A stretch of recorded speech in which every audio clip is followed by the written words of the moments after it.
नमस्कार बच्चों, आज हम हिंदी व्याकरण में वाच्य विषय का अध्ययन करेंगे कि हम समझेंगे कि वाच्य किसे कहते हैं।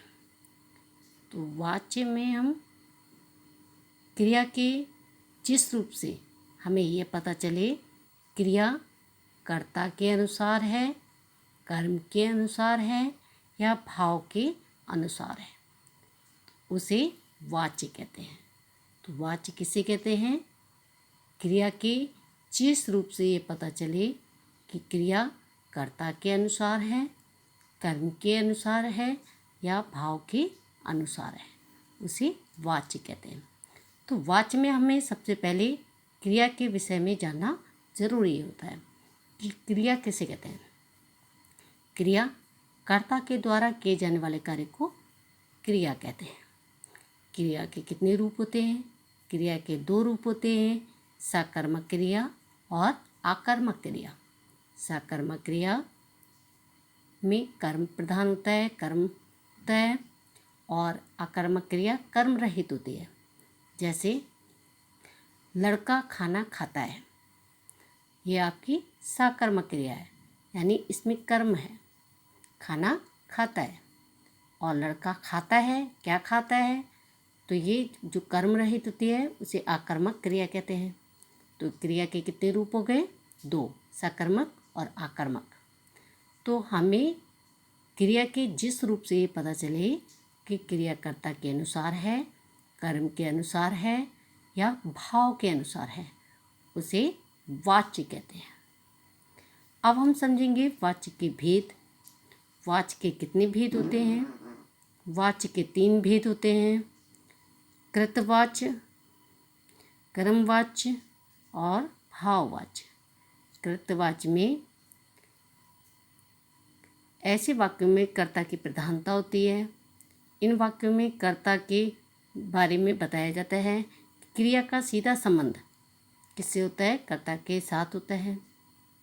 लड़का खेलता है, तो खेलता आपकी क्रिया है। इसमें क्या है? कर्ता के अनुसार लिंग वचन का परिवर्तन होता है।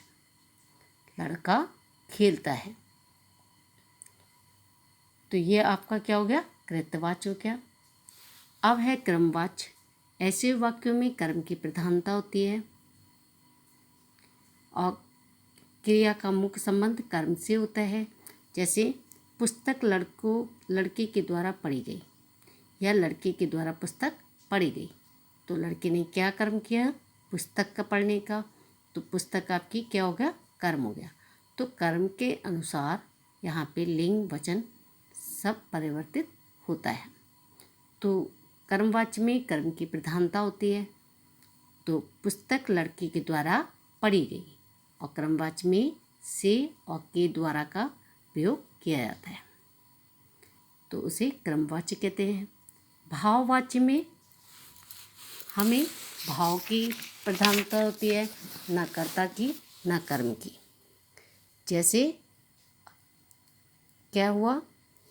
मैं बैठ नहीं सकता, तो मैं को और वह को उससे में परिवर्तित करते हैं, तो होगा मुझसे बैठा नहीं जाता।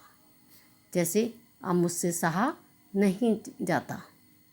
यदि हम इसको कृतवाच्य में चेंज करेंगे तो कहेंगे मैं सह नहीं सकता। और यदि हमने भाववाच्य में परिवर्तित किया है तो अब मुझसे सहा नहीं जाता। तो भाव की प्रधानता होती है।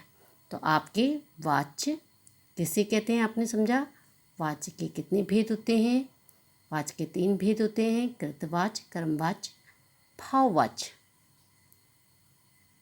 तो बच्चों, आज आपने वाच्य के बारे में समझा कि वाच्य किसे कहते हैं। इसी के आधार पर आपको कृतवाच्य को कर्मवाच्य में, क्रमवाच्य को कृतवाच्य में, कृतवाच्य को भाववाच्य में परिवर्तित करना है। Thank you.